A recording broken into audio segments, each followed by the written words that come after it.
I'll try to explain this log splitter. So you take the big end of the log and I'll put it on this end. And I've got a lever on the choo-choo train that'll raise or lower this end, so I got an even cut all the way across to the small end. And I think it'll cut up to like 35 feet.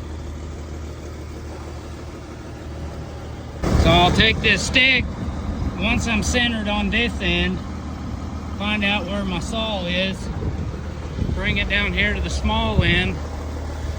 So I'm not quite centered, so I need to raise it up just a little bit. But that's how I judge where my saw is going to come out on this log. After I've cut in a little ways, I'll drive a wedge here. Once the saw gets over halfway on the log, I'll put a wedge on this side and a wedge on the other side, and then finish my cut.